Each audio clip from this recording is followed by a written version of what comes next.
Baiklah, terima kasih. Saya Indah Giovanni Butar-Butar, Prodi Akuntansi Perpajakan 2A. Di sini saya akan menjelaskan tentang Letter of Credit terkait tugas mata kuliah kepabeanan. LC adalah salah satu instrumen pembayaran yang aman, yang melibatkan pihak ketiga yaitu perbankan. Nah, jika Anda sudah memasuki tahap ini, berarti bisnis Anda sudah meningkat ke kelas yang lebih tinggi. LC adalah janji bank untuk membayar atas permintaan nasabahnya sebagai pembeli jika kondisinya sudah memenuhi persyaratan sesuai perjanjian yang ada di dalam kontrak yang dituangkan ke dalam dokumen LC. Nah, saya akan membahas proses terbentuknya LC dari sisi pengusaha. Apabila kita akan membeli suatu barang, kita ibaratkan ada penjual, ada pembeli. Nah, kita umpamakan kontraknya adalah seperti ini. 1 juta US, kemudian dengan jumlah sepatu 100 pieces dan dibayar setelah barang dikirimkan. Nah, pihak pertama dan pihak kedua atau pembeli dan penjual tentu akan berargumen seperti ayam dan telur. Bagaimana jika saya mengirim barang kemudian Anda tidak membayar, kata si penjual. Begitu juga si pembeli. Bagaimana apabila saya membeli tetapi barang tidak dikirim? Nah, jadi setelah kontrak itu terbuat, maka si pembeli akan membawa kontrak itu kepada bank. Anggap saja ini contohnya Bank Mandiri. Nah, kemudian kita membawa kontrak tersebut, kemudian dana kita untuk membeli barang itu akan diblok di bank yang kita tuju.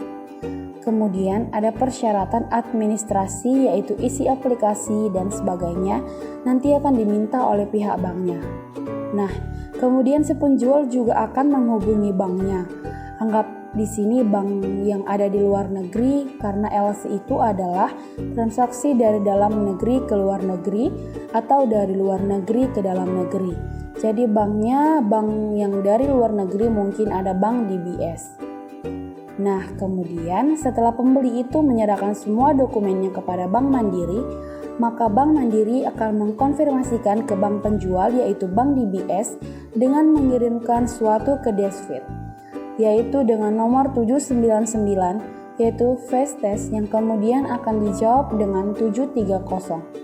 Nah, kemudian bank pembeli akan mengirimkan VIN 700, di mana di sini adalah documentary of credit, yaitu di dalamnya berisi tentang isi kontrak yang dituangkan ke dalam LC, yaitu jumlah pembayaran, kuantitas barang, termasuk jangka waktu pekerjaannya di situ.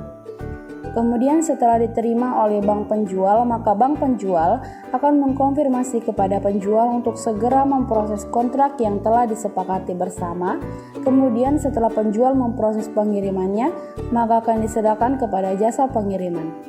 Biasanya ada satu dokumen yaitu bill of lading, namanya bahwa barang telah dikirimkan, maka tanda bukti pengiriman itu akan diserahkan oleh penjual kepada bank penjual. Tentu akan diverifikasi juga oleh bank penjual bahwa tentang keaslian dokumen tersebut. Nah, setelah diterima oleh bank penjual, maka bank penjual akan membantu menagihnya kepada bank pembeli.